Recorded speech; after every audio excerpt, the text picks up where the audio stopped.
Opa! Opa, opa!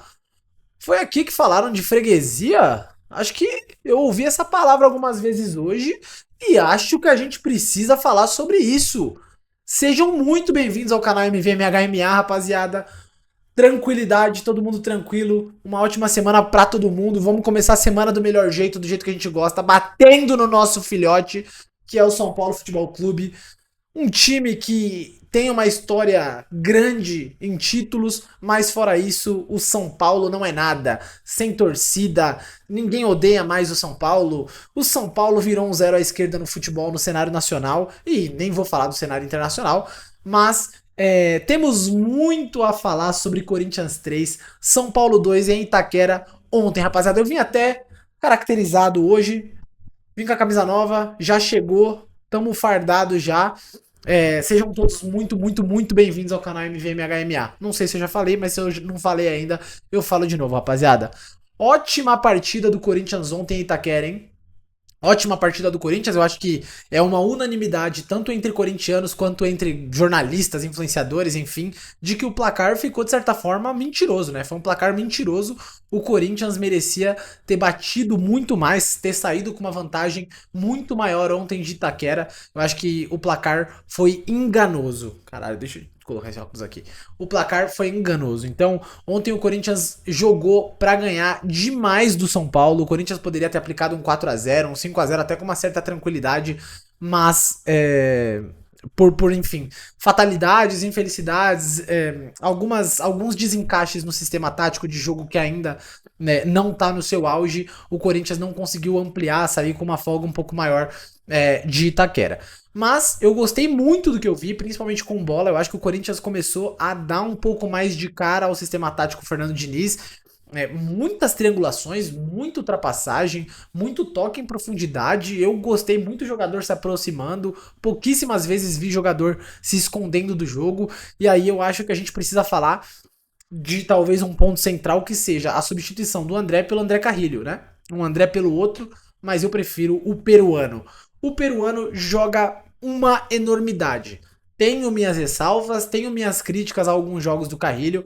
Acho que o Carrilho pode melhorar. Acho que o Carrilho tem que melhorar no jogo sem bola. Eu acho que a gente perde um pouco de intensidade quando a gente coloca o André Carrilho para marcar ou para correr atrás da bola. Então, jogos onde nós não propomos o jogo, é o adversário que tem a maior posse. É difícil e é arriscado, eu diria, a gente ter André Carrilho. A gente precisa de um jogador ali mais de contenção. Talvez seja uma ideia melhor ter um André ou algum outro jogador ali no meio campo. É muito difícil a gente falar de Charles, Alex Santana, Alan e Matheus Pereira no momento, mas num momento que esses jogadores voltarem a ter um nível aceitável de futebol, eu acho que vai ser uma ótima opção pra gente ter no elenco, tá? Então a gente vai precisar, ainda mais se o André se confirmar o rumor de saída no meio de ano ou saindo aí uma janela pra Europa, que vá com Deus, não fará muita falta, pelo menos a mim, sempre falei isso aqui, mas entendo quem gosta do futebol e entendo no esquema tático onde a gente não tem que propor o jogo. Mas eu acho que isso já é um sinal de que o Fernando Diniz não aceita a ideia com a qual o Dorival Júnior era casado de que o Corinthians não tem que exercer mando de campo. O Dorival Júnior foi o pior treinador da história da Neoquímica Arena, né? Na frente do Corinthians, na Neoquímica Arena. Era o pior mandante do Campeonato Brasileiro com o Corinthians na Neoquímica. É inaceitável. A Neoquímica sempre foi caldeirão. O aproveitamento do Corinthians sempre foi 60, 70, 80% na Neoquímica, batendo 90%, dependendo do campeonato. É obrigação do Corinthians ter um ótimo aproveitamento na Neoquímica Arena.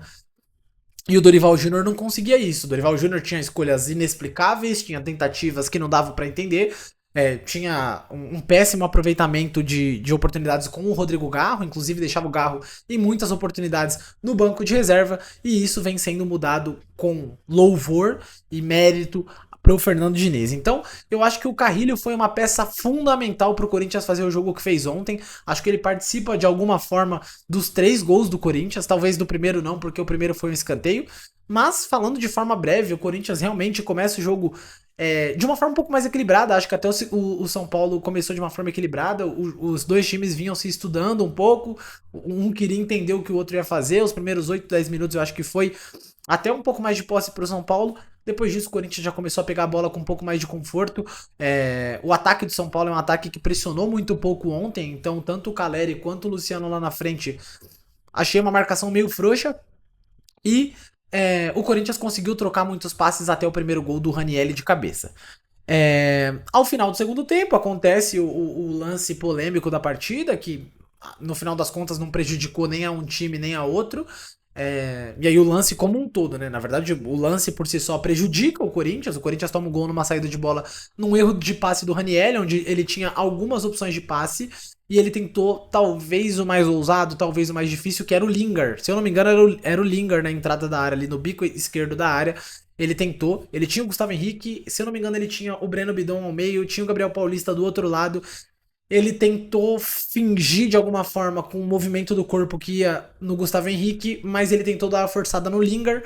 É um passe que, se tivesse acertado, muito possivelmente a gente sairia da pressão de uma forma muito limpa, muito clara, com um campo inteiro para correr, que é que o Corinthians fez em outras oportunidades no jogo, inclusive no terceiro gol. Enfim, o Ranielli errou, acho que na hora todo mundo viu, acho que isso não é um erro de técnico, não é um erro de conceito, não é um erro de estratégia, é um erro de execução individual. Acho que aí você fala, porra, mas o Ranielli só errou porque tinha estratégia. Mas a partir do momento que você tem a estratégia e você vê que vai fazer merda, você dá o chutão, caralho, e foda-se, depois o treinador briga com você. Foda-se, depois você se resolve, mas você não dá o gol para adversário. Eu acho que ali foi uma convicção, e por isso que eu acho que o erro é muito mais individual do que tático, do que coletivo. Então, o Ranielli tentou dar o passe para já quebrar uma linha, a primeira linha, e o Lingard sair de frente pro jogo, onde eu acho que poderia oferecer bastante risco pro São Paulo, visto que a gente já tinha uma linha de praticamente 6 jogadores do São Paulo já na saída de marcação, na saída de bola do Corinthians. Então, era uma possibilidade. Eu acho que o Ranielli, porra, tem crédito pra tentar. Eu acho que não sei se esse era o melhor momento pra tentar, mas eu tenho certeza que esse era o melhor momento pra ter o aprendizado. Eu acho que o Ranielli aprendeu, né? Talvez ele fique com um pouco mais de receio nas próximas, talvez, mas eu tenho certeza que ele vai ter mais atenção. Ele vai ter que dar o passe com mais convicção. Então, eu acho que no final das contas o saldo é positivo, principalmente porque nós saímos com a vitória. Então, o São Paulo faz o primeiro gol ali, empata com o Corinthians. Tem uma mega confusão ali, tá com alguma coisa no Caleri. O Luciano gosta muito da pompa, né? Ele gosta do hype, ele gosta do corte do TikTok, ele gosta da camisa, né? Tem algumas fabricantes, algumas lojas de camisa de torcedor que colocam assim no desenho da camisa o pack de algumas imagens marcantes. Então, o chute na bandeirinha que ele deu em Itaquera em 2023 ou 24, não lembro. O Yuri Alberto também chutou no Allianz Parque. O Flaco Lopes chutou em Itaquera. É uma trocação de chute de bandeira e todas elas viram camisa depois. E aí o Luciano faz a metralhadora, que eu acho que nem apareceu na transmissão, mas depois eu vi que. Eu tava no estádio, né? Mas eu vi que era claramente ele fez assim, na direção da bandeirinha do norte. E depois ele faz assim pro chão, porque eu acho que ele também não teve muito peito pra bancar uma metralhadora pro setor norte de Itaquera, porque aí o buraco é mais embaixo. Mas fato é que ele fez, e aí a gente pode ficar puto, mas eu acho que é do jogo. O Caleri, mano, bate uma parada, acho que no braço dele, no pulso dele, e ele fica sentado no chão uns 4 ou 5 minutos com a mão na cabeça, nada bate na cabeça dele, mas ali o São Paulo claramente já tava com a ideia de jogo formada, que era catimbar, segurar resultado, jogar por uma bola, tentar travar o jogo ao máximo possível, tentar tirar o Corinthians do sério mais uma vez e cavar uma outra expulsão. Enfim, acho que o Corinthians ontem se portou muito, muito, muito bem, tanto com 1x0, 1x1, 2x1 e 3x1. Enfim, acho que o Corinthians se portou mentalmente muito bem, era uma coisa que não estava acontecendo. E aqui quero deixar um disclaimer, aproveitando que eu tô falando disso. Por eu estar no jogo ontem, eu acho que a gente consegue ter algumas percepções que quem tá olhando pela TV, quem tá assistindo pela TV não tem.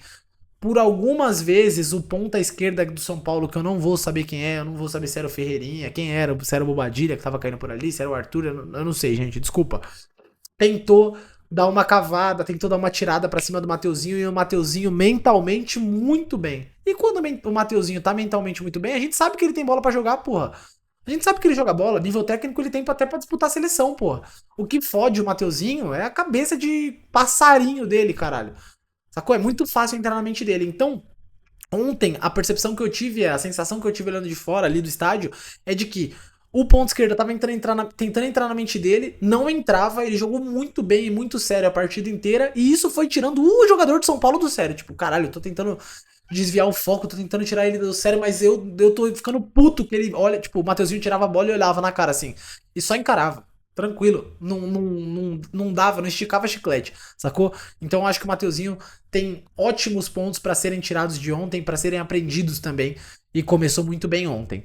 Então o São Paulo faz esse gol, rola todo bololô, o Bobadilha sai fazendo assim pra câmera e tal, que é a discussão do momento, né? Eu, num mundo ideal, num conceito amplo de futebol, seja raiz, seja moderno, enfim, considere como você quiser a tua melhor versão, a versão que você mais gosta de futebol, não acho que tenha que ser pra expulsão. Mas eu acho que tem que ser mantido um critério, eu acho que tem que ser mantida a regra. A regra é gesto obsceno.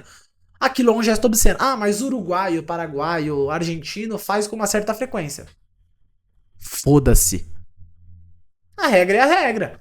A regra é a regra, caralho. Né? Então, tipo, não pode chutar bandeira. Ah, mas uruguaio e paraguaio sempre chuta bandeira. Eles podem. Não, caralho. Ah, mas isso aqui não é um gesto obsceno, ele pegando assim. Gente, que isso? Como não, caralho? O que quer dizer isso, porra? Eu sou sacudo, caralho. Aqui tem culhão nessa porra. Isso que quer dizer, aqui apontando. Ah, mas ele não pega na genitália. Aí é os comentários que a galera tá falando. Então troca de gesto obsceno pra toque obsceno. Porque o texto da regra por si só ele não fala de tocar. Ele fala de gesto obsceno. Pra mim aquilo é um gesto obsceno. Você fala aquilo na rua? Não. Você fala aquilo com o seu esposo, com a sua esposa? Não. Você fala aquilo né, num ambiente sério e formal? Não. Você faz aquele gesto num ambiente formal? Claro que não. Por quê? Porque é um gesto obsceno, caralho. Ninguém faz aquilo. Então, sou contra a expulsão num conceito e num contexto ideal. Não é o caso de ontem. Se a gente tem a regra punindo outros jogadores, e eu não tô nem falando do caso do Alan, tá? O Alan é óbvio que era pra expulsão, mesmo.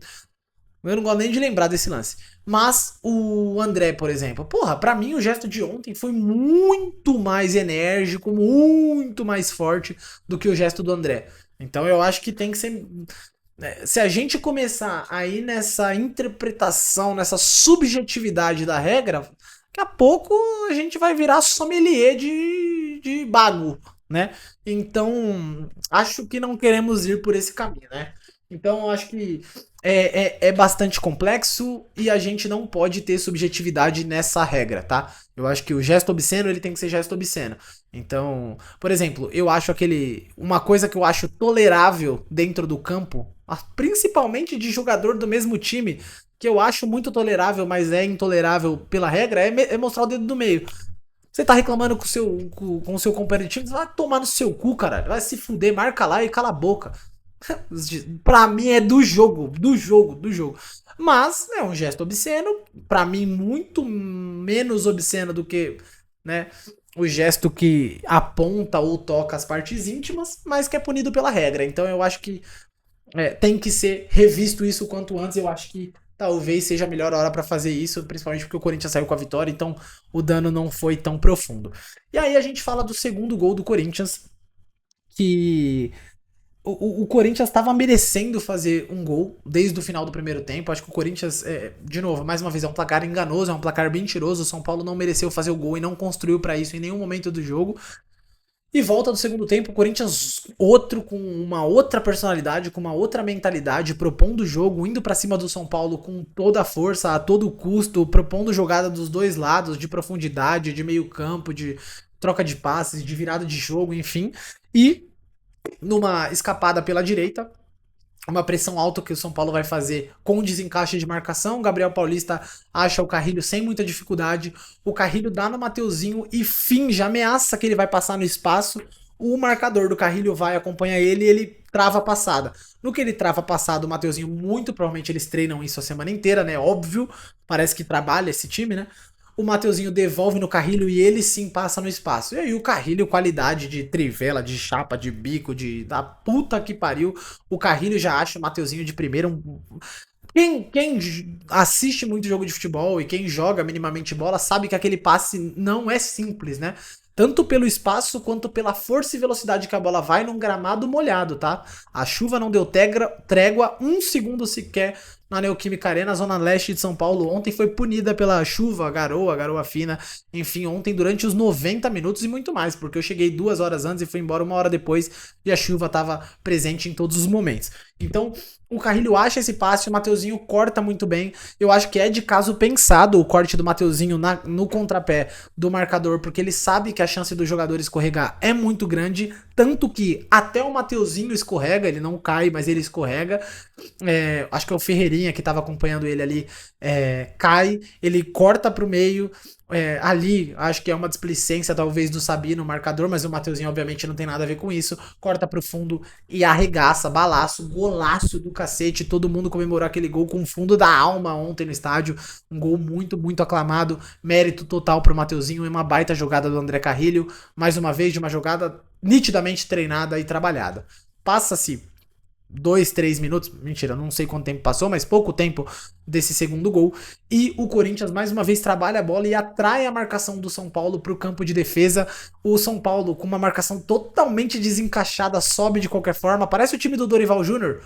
O Corinthians, quando era treinado pelo Dorival Júnior, fazia a mesma coisa que o São Paulo fez no terceiro gol ontem. Subia de forma totalmente desordenada e desencaixada, cada um corre no que acha que tem que correr, enfim, horrível, assim, muito ruim a organização tática e marcação de pressão do São Paulo. O Bidu quebra 38 linhas com o passe que ele dá no Garro, que corre no espaço da zaga do São Paulo, e aí fica com o campo inteiro para correr. O Yuri é fodaralhástico em puxar marcação.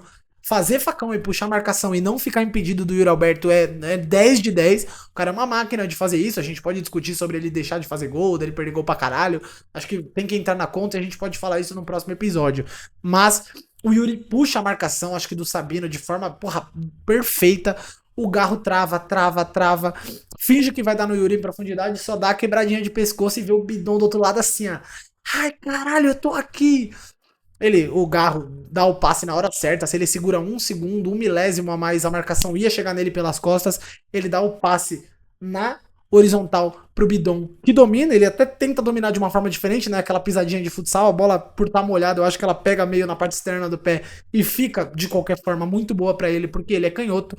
O Bidon olha pro gol, ajusta a postura, ajusta o corpo, decide onde, quando e como vai bater e guarda a bola onde ele quer. Mais um golaço do Corinthians, mais uma prova de que esse time do Corinthians tem treino. Eu não sei se é bom, eu não sei se é ruim, a gente pode discutir, se vale o risco de perder a bola na defesa, se um tá correndo mais ou menos do que o outro, mas é nítido que o time tem treino.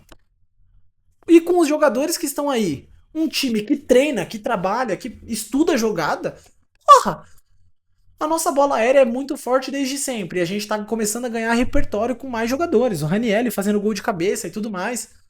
O Garro voltando a dar assistências. O Garro deu 2 assistências ontem, a do escanteio e a do gol do Breno Bidon. O Mateuzinho e Bidu ganhando muito mais profundidade, ganhando mais confiança para atacar. Ranieri fazendo a dobra de marcação. Ranieri voltando para ajudar quando um dos dois sobe. São movimentos muito coordenados que a gente vê durante o jogo, né? E aí, ao final do jogo, tem um escanteio pro São Paulo, mais uma vez, de uma forma totalmente ao acaso, de uma forma muito aleatória. O Mateuzinho vai tentar cortar, tá sozinho ali, ele tenta estourar a bola, mas a bola pega na trivela dele, né? Pega na parte externa do pé dele e cai pra dentro do gol. E o Corinthians deu uma sofrida ali no final do jogo que não precisava sofrer. Enfim, estávamos lá. Gostei do que eu vi.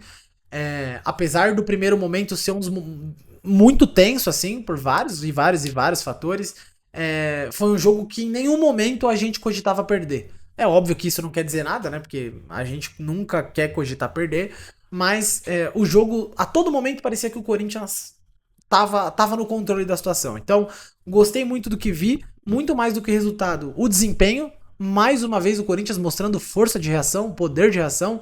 Então o São Paulo empatou, foi pro intervalo, o Corinthians já volta e decidido do que ia fazer e faz. E tem jogadores e tem qualidade individual e coletiva pra fazer isso, o que me dá um pouco mais de tranquilidade pro restante da temporada. Muito difícil que a gente consiga brigar por alguma coisa no Campeonato Brasileiro, mas muito provável que a gente consiga ter uma ambição de pelo menos uma Copa esse ano. Já ganhamos a Supercopa do Brasil e dá pra brigar ou pela Libertadores ou pela Copa do Brasil.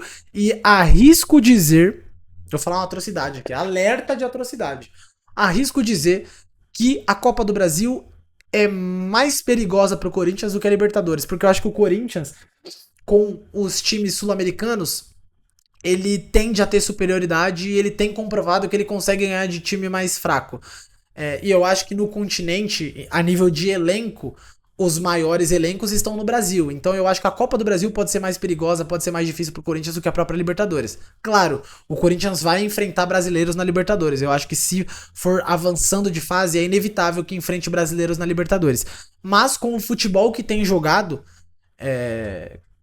eu acho que é bem tranquilo, é bem factível a gente passar pelos principais brasileiros, e aí a gente pode falar de Flamengo e Palmeiras, principalmente porque o Corinthians tem brigado pela melhor posição na classificação geral. Então, o cenário pro final, pro restante do ano é otimista, o foco tem que ser, obviamente, no brasileiro, a gente não pode desligar do brasileiro porque tem um pelotão ali muito grudado, do 18º até o 8º, a diferença é de poucos pontos, então o Corinthians precisa conquistar pontos para evitar se descolar muito desse pelotão para baixo e, obviamente, se conseguir se descolar para cima, é melhor. Então é isso, rapaziada. A freguesia continua, está mantida. Novo uniforme do caralho, também esqueci de pontuar isso. Porra, ontem foi o lançamento do novo uniforme do Corinthians oficialmente. Muito bom ver o Corinthians com esse. Eu acho que eu vi alguém falando sobre isso. O Corinthians podia estabelecer, né, de alguma forma, o uniforme preto como o uniforme principal, né? O primeiro uniforme. Hoje é o branco. Eu acho que o preto cai muito melhor e diz muito mais sobre Corinthians. A gente não tem time preto como primeira cor. Talvez o Botafogo ali, mas acho que a primeira do Botafogo também é listrada. Tem pouquíssimos times pretos no mundo e principalmente no Brasil. Acho que seria uma diferenciação muito legal a gente ter o uniforme 1 preto. Fechou? Então é isso, rapaziada. Tamo junto. Vai Corinthians, boa semana pra todo mundo. Quinta-feira tem o Barra em Itaquera e é nóis. Fui!